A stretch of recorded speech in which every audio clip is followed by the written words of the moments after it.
Blackwood, a Gotheim tale. Written by Clyde Davis. Narration and sound design by Schiffer. Music by Josh Fisher.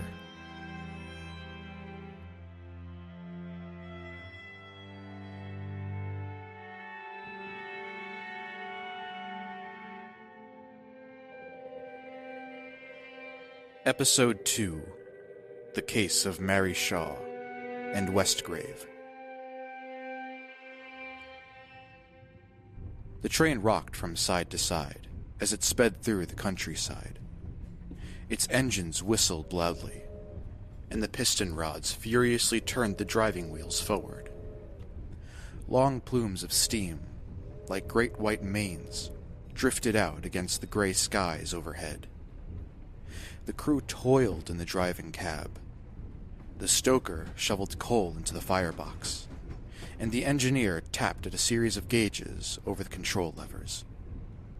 There was nothing to do to keep the cold weather out of the partially covered cab, but to keep busy.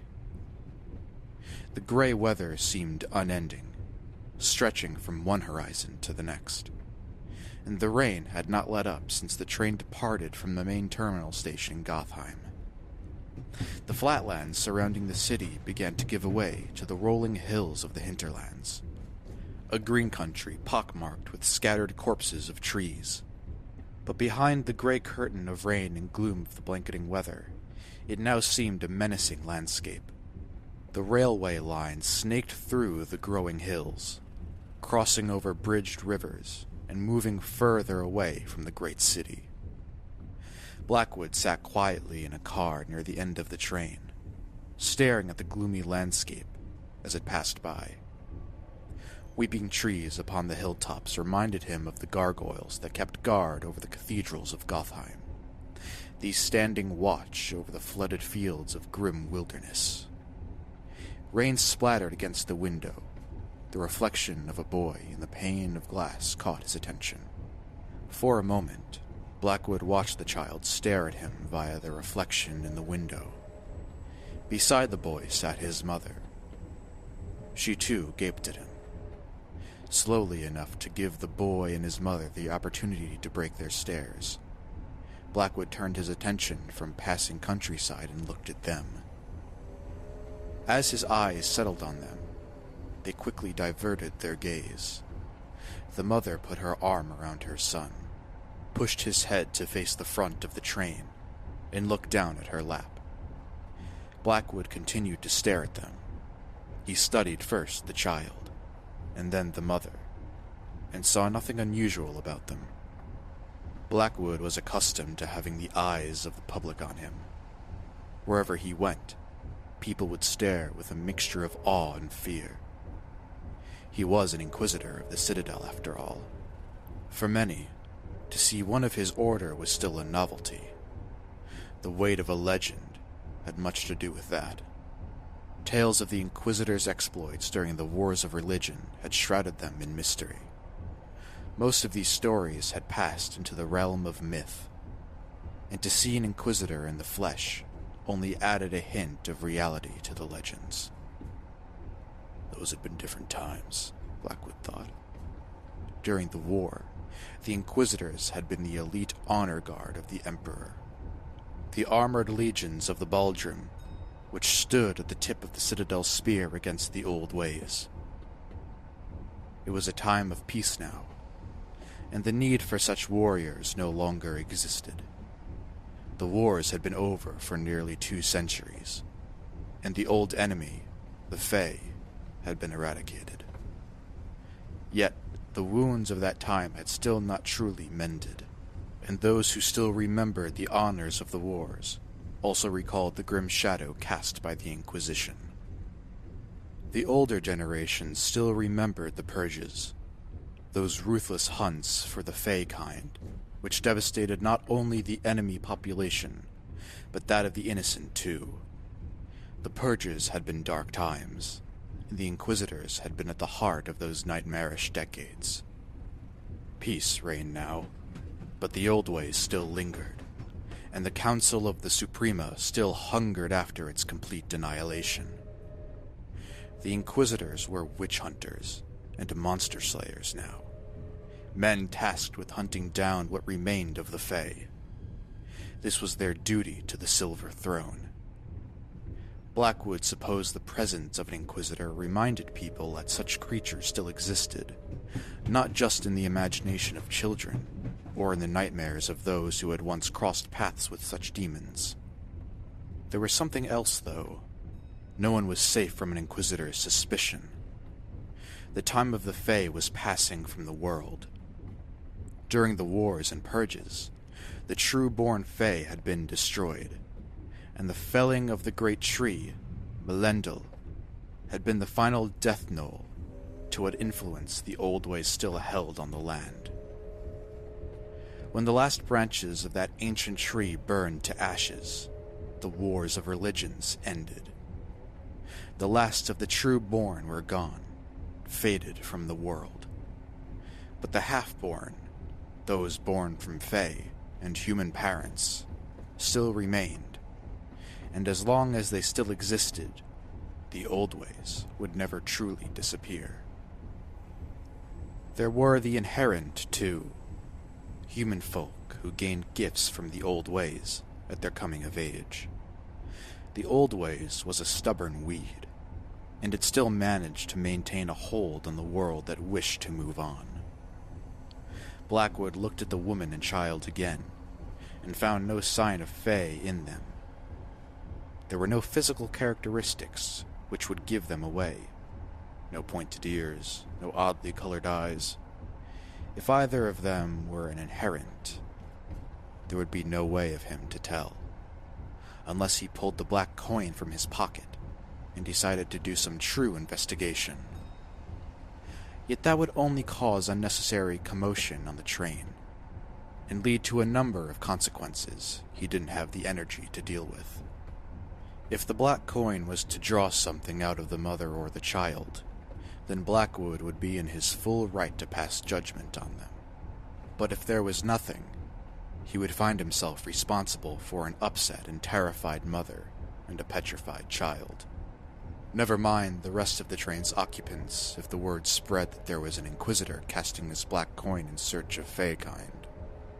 Besides, he was on his way to Westgrave to investigate the case of Mary Shaw. Blackwood pulled a timepiece from his coat pocket and clicked it open. It was nearing midday. The train would only reach Westgrave by nightfall. He closed the watch and tucked it back in his coat. He opened the letter bag on his chair next to him, and from one of its compartments, he pulled out a leather envelope. Pressed into its surface was the seal of the Citadel, the double-armed cross. He ran his fingers over the fine lines of the seal before unfurling the band that kept it closed. Inside was a collection of letters received from his apprentice, who had been in Westgrave for several weeks already, gathering information about the small town and Mary Shaw. Blackwood had already begun to piece the case together from what he had read in Fee's reports. But the last letter he had received had spurred him into action, and he headed to Westgrave himself. It was still rare for an Inquisitor to travel to an outlying village like Westgrave, even if it was to investigate the occurrence of the old ways. Most cases occurred in densely populated areas, like towns where larger sects of heretics could be found. In most outcomes of these investigations, the perpetrators were revealed to be nothing more than charlatans, racketeers on the prowl for easy coin from would-be believers, or the curious wealthy. Nevertheless, tales of small towns being plagued by strange occurrences were on the rise, and rumors were beginning to spread through the countryside. Over the last few months, Fee had been traveling from village to village, chasing rumors of witchcraft and druidism, and looking for any truth behind the whispers of strange creatures wandering the wilds of the borderlands, preying on vulnerable travelers. Superstitions seemed to be returning, and the echoes of the old ways continued to stir chaos amongst the more respectable communities of village folk. Of all the rumors and whispers chased, the case of Mary Shaw was the only one Fee stressed as requiring his attention.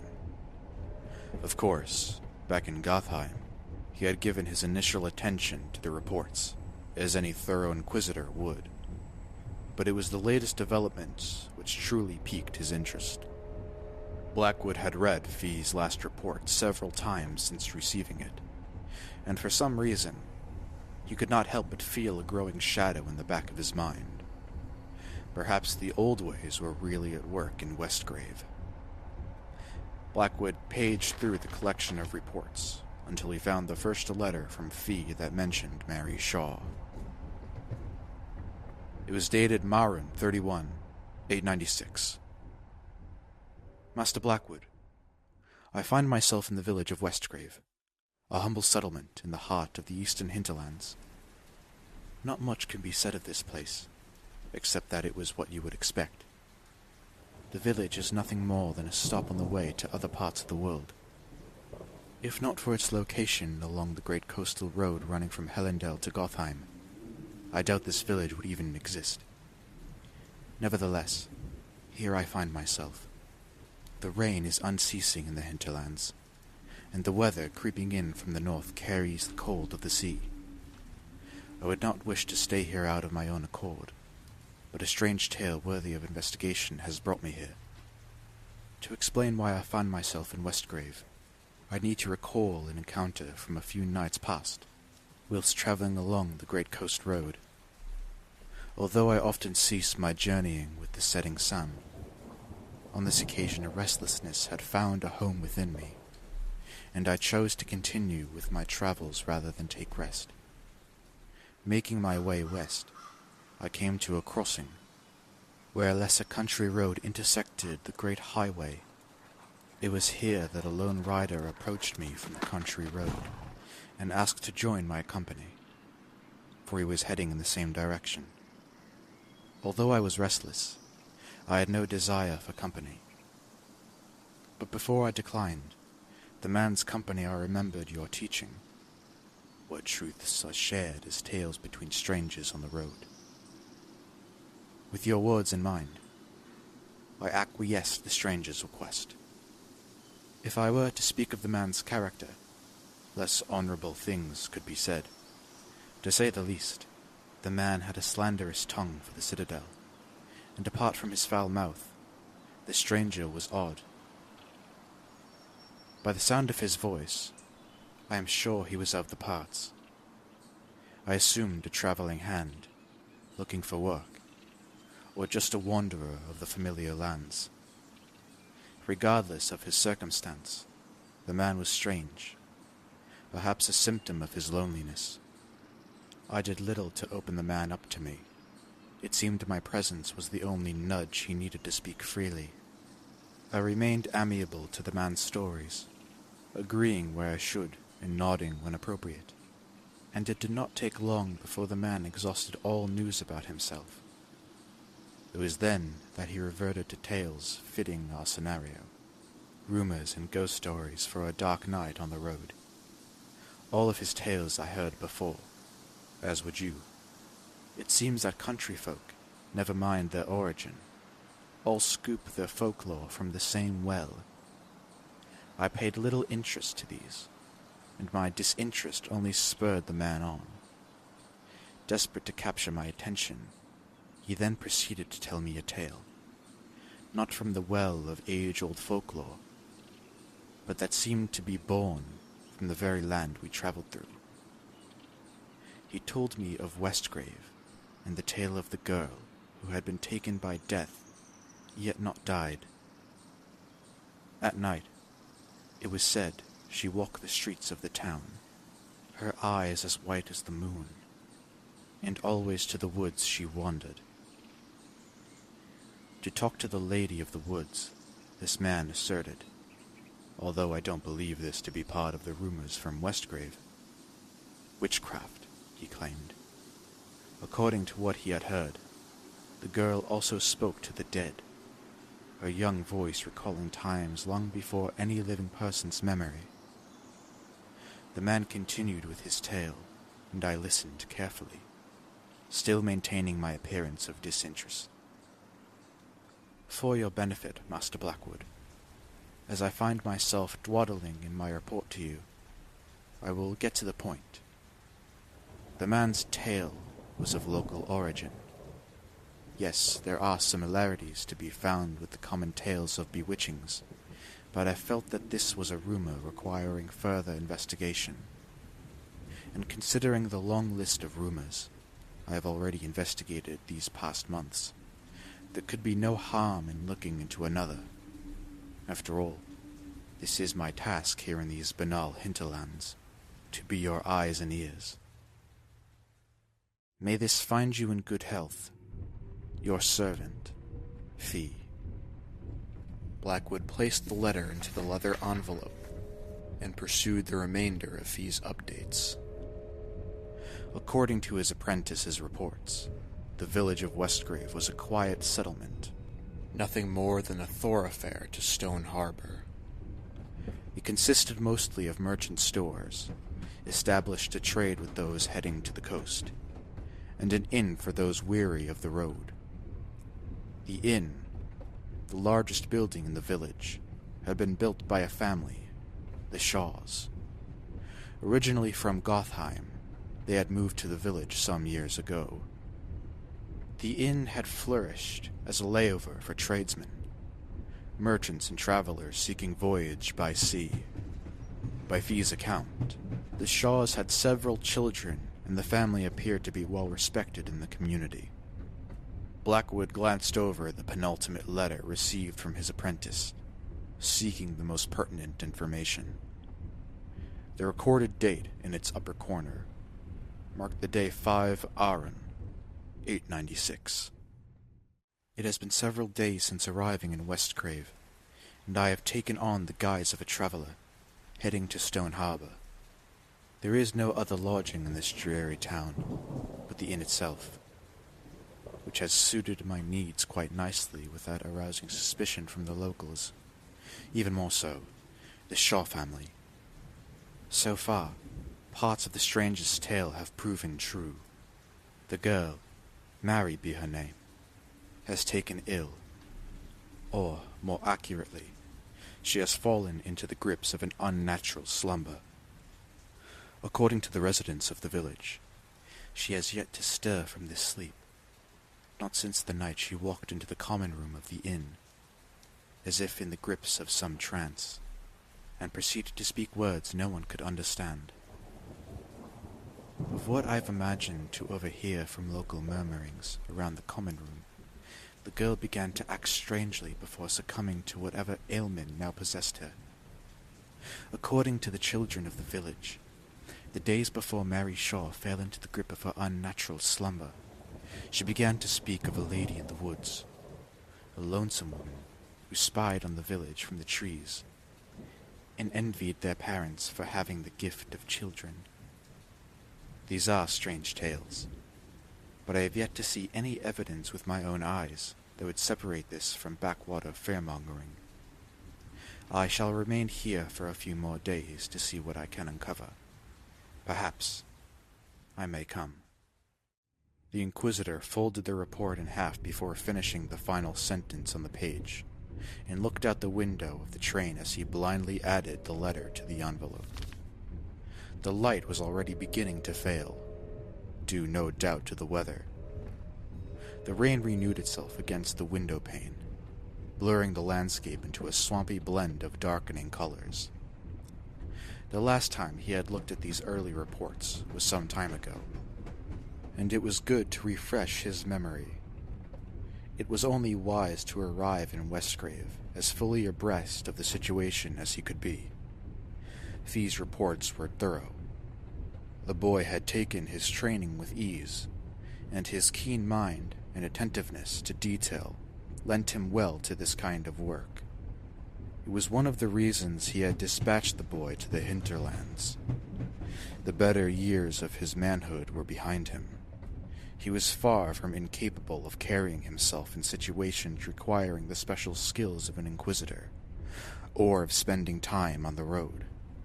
After all, he had spent most of his life in the saddle, and fog-laden, in strange beds at night. But now he was beyond that life. Besides, he had an apprentice now, and it was Fee's rite of passage to venture as his outrider. The inquisitor turned his attention back to the paper in his hand, the last letter to be received from Fee, and the report that had been prompted him to leave the citadel with all haste. If his suspicions proved to be true, then Fee and the village of Westgrave were in dire peril. The letter in his hand carried the date of 2 days past. 14 Aaron, 896, and had arrived at the citadel by black messenger bird. The black bird, only used for calamitous news, had been the first sign of what he would find in the letter. Blackwood opened the final report, and reread each line, careful to absorb each detail his apprentice had documented. Master Blackwood, please excuse the terrible condition of my handwriting, but I write this letter with a trembling hand, and even though I have tried to steady it, I fear it still shakes from what I have witnessed.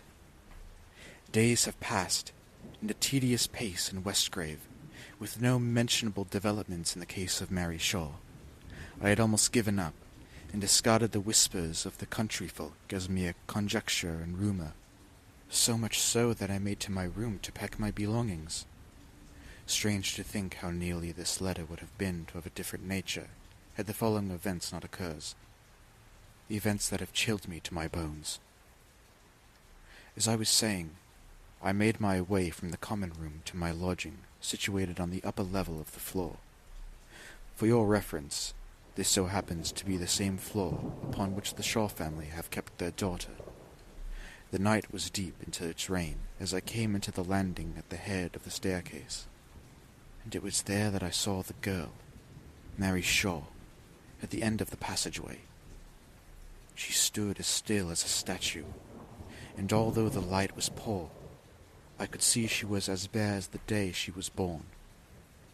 I quickly concealed myself against the wall of the landing, not wishing to startle the girl, as she seemed out of sorts. For my own sake, I also could not stand to embrace the girl by hovering upon the landing, and thank the light of the Emperor that I had not done so. Not moments after I pressed myself against the wall, Mary began to approach the landing. She walked past me with a slow gait, and I know that, had she been in control of her own senses, she would have seen me, for my place of hiding could barely be called that. The girl passed by, and as she did, I caught a glimpse of her eyes. They were as white as snow, as if milk had been poured into them. If she had looked at me in that moment, I would have been overcome with fear, the paralyzing kind that leaves a man helpless in the face of fear, a coward's fear. I am not proud of that, but fear itself followed in the girl's wake. So did death. As she passed by, the smell of earth and decay filled the passageway. I have encountered that stink before, in the dens of the resurrectionists in the city. I can still smell the dank rot. Even now as I write these words, the girl went down to the common room, and gathering my wits, I pursued her with caution. The night was late, but the common room still held a few stragglers, those unwanting of the comforts of their own homes. What I saw next, I know will never leave me, for it will always remind me of what waits for me in the darkness, beyond the light of the Emperor. I would never withhold information from you, Master Blackwood, but I cannot recall the words the girl spoke. However, I swear on my own fate that Mary Shaw spoke the Fey tongue in the common room. Whether it be possession or witchcraft, it was not Mary Shaw who addressed those who remained in that place. Even stranger still, once the girl's foul monologue ceased, she proceeded to exit the inn, naked as a newborn, and walk up to the main street towards the woods that lie at the edge of town.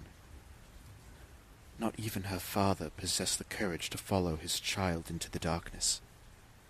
Yet, and I hope this makes you proud to read, as my duty demanded, I trailed the girl from a safe distance and watched as she stood at the edge of the trees, seemingly unperturbated by the awful weather, which seemed to haunt this place.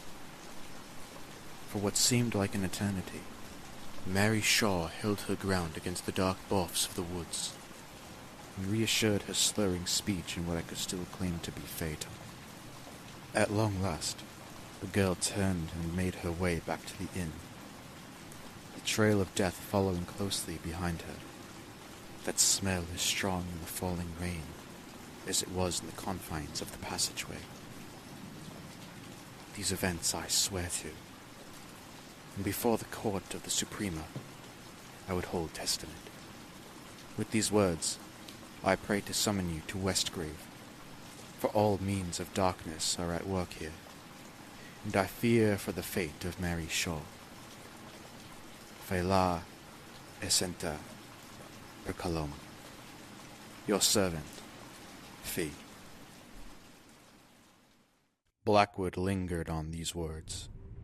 Fe la'a essenta placalum, the formal inquisitorial declaration of the old ways. What Fee said must be true. He did not doubt his apprentice's claims, especially not if the declaration had been used. From the outset of training, the weight of that declaration was made clear. Once made, it could not be undone.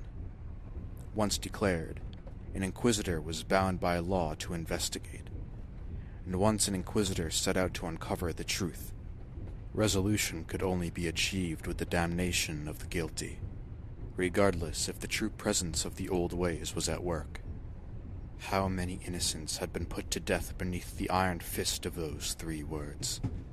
The question had seemed to gather more weight in Blackwood's mind as he gained in his years. But the same answer always set him at ease in the pursuit of his duty. How many innocents had been saved by those 3 words? The Inquisitor looked out at the grim countryside again, and pondered on such things. Whatever was happening in Westgrave, he would uncover it. Punishment or damnation. The scale of these 2 outcomes shifted from side to side in his mind, as he pieced together the facts laid out by his apprentice. The sentence his hand would cast remained unseen, but one thing was certain. As the train snaked through the countryside to the rhythm of its steam engine, each passing movement brought him closer to Westgrave. Each rotation of the wheels brought Mary Shaw closer to her fate.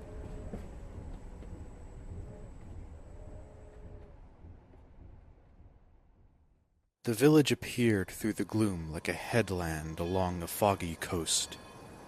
The station emerged first, as the train slowed its approach on the railway line. Lamps burned dimly in the failing light, phantasmal will-o'-the-wisps hovering in the thickening shroud, beckoning the train to come to a halt before the deserted platform. The rain had ceased some time ago, and given way to a blanketing fog.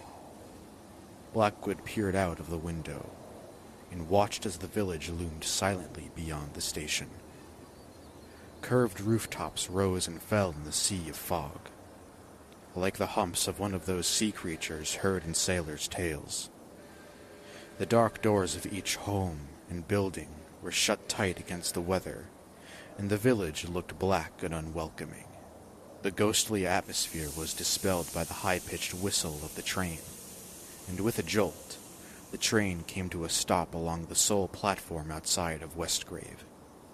No one in Blackwood's car made to gather their belongings and leave the train. The inquisitor was the only one. His movement attracted the attention of the other passengers.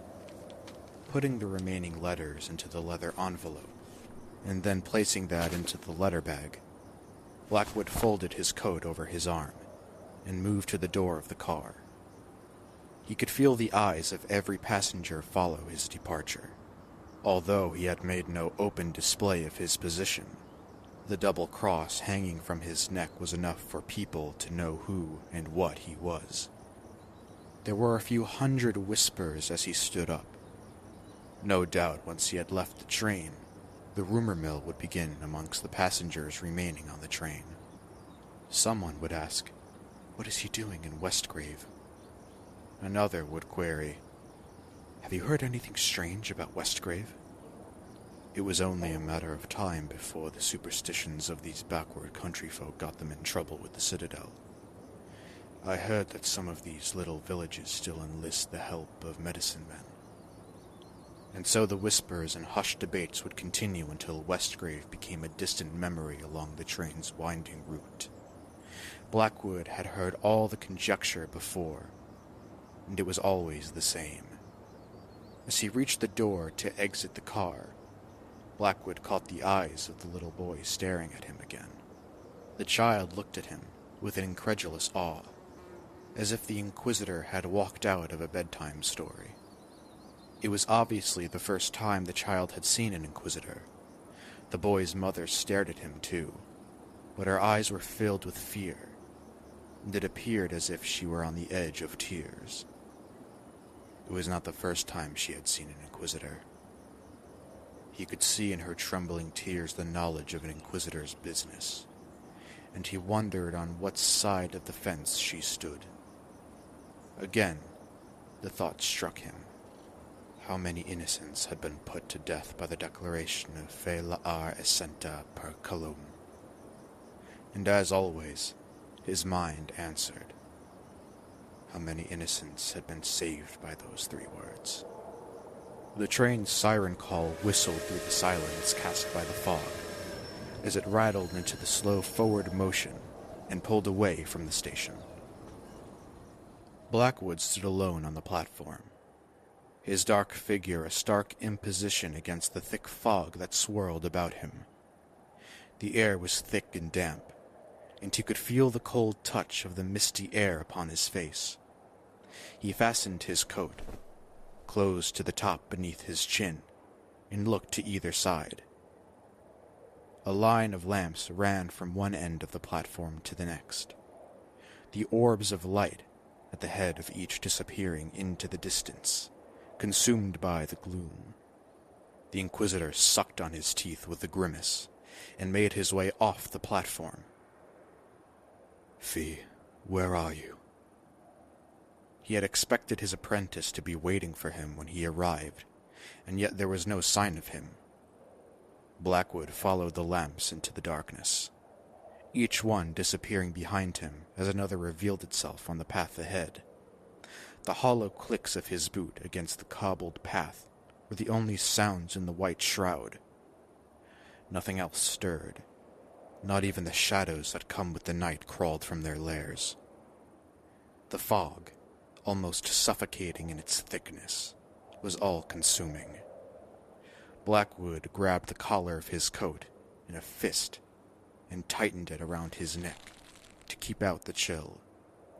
In the absence of his apprentice, he pushed on, taking the cobbled pathway beneath his feet as the only guidance that he was walking in the right direction.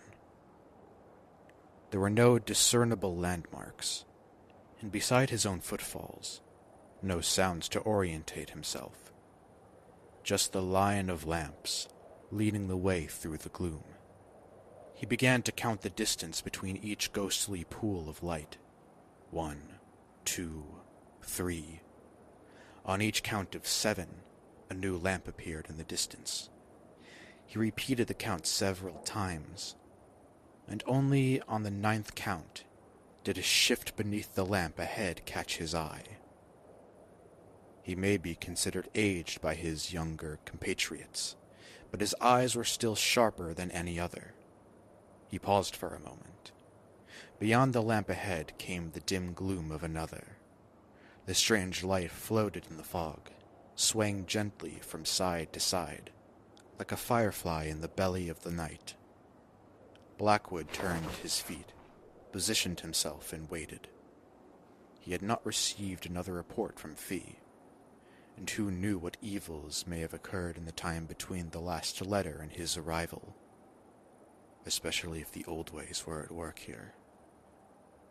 With one hand he held the letter bag before him like a shield, and with the other he reached behind his back and took hold of the smooth handle beneath his coat. He watched as the light grew closer, slowly brightening through the gauzy fog. If whatever approached chose to be his enemy, he would be ready.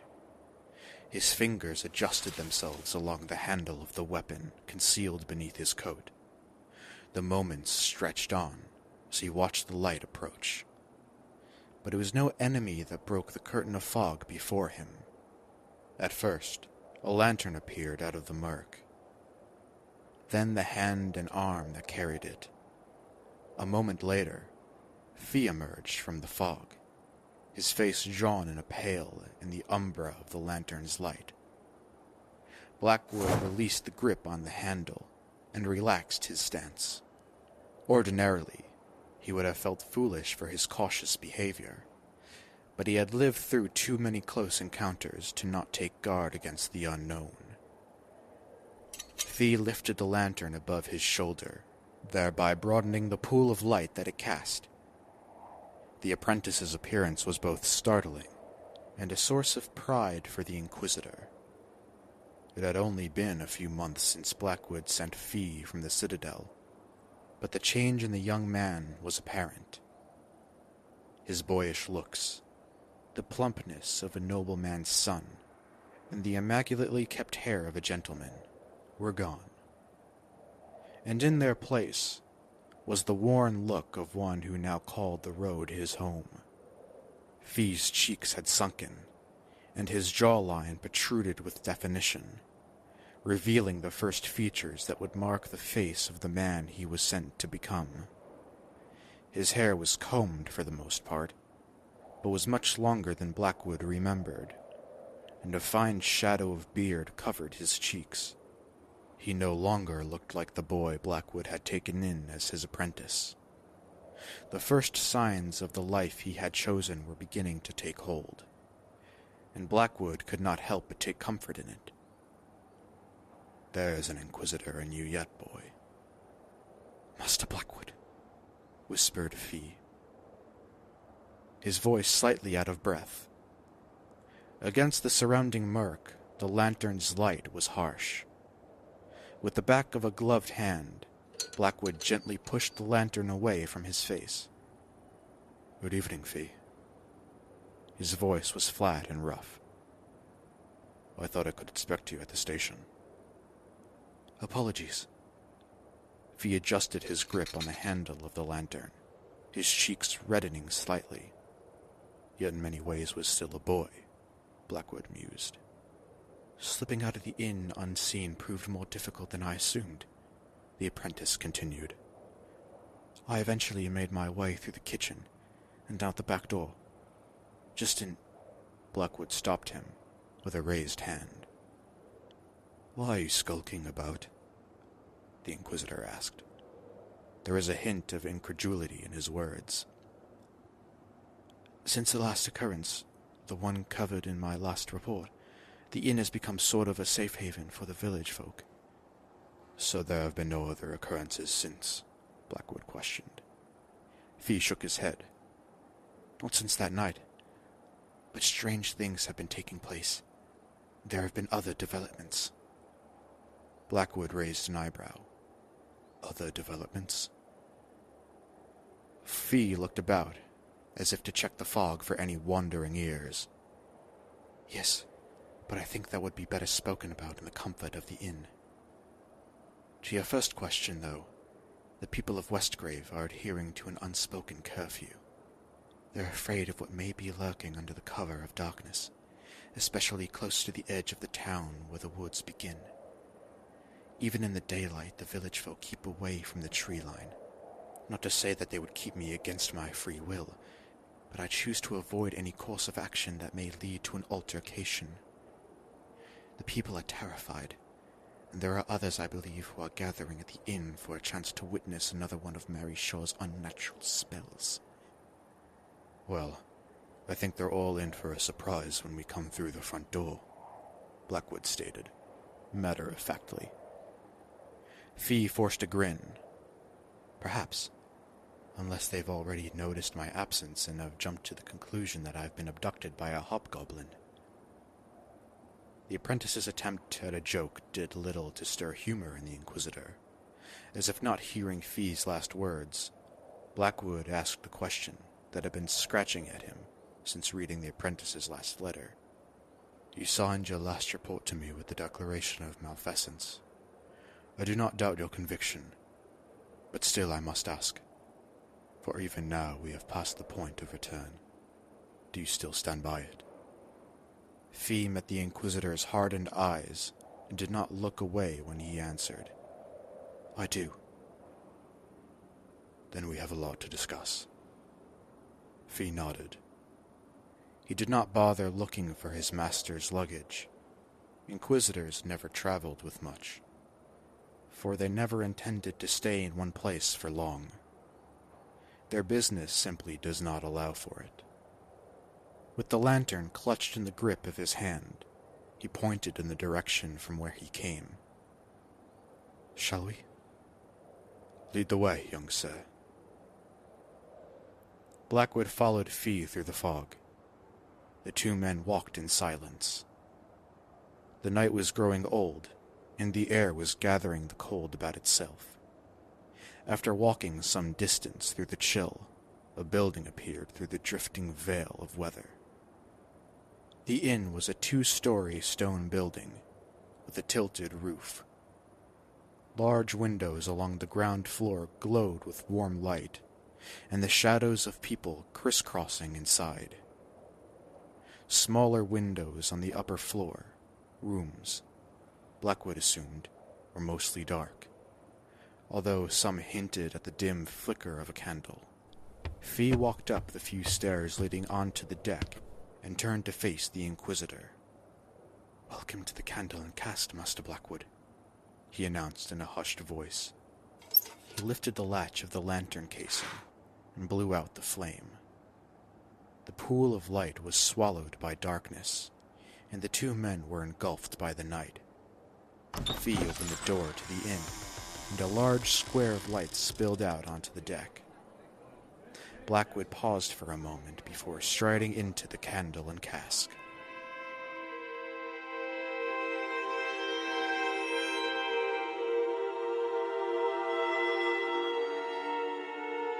This has been Blackwood, a Gotheim tale, adapted for audio from the works of Clyde Davis.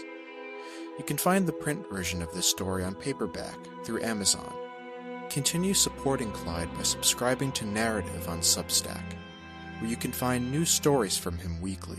This podcast is narrated and sound designed by Alex Schiffer, with intro and outro music by Josh Fisher. Album art is done by Waldo Buckner, who you can find on Instagram.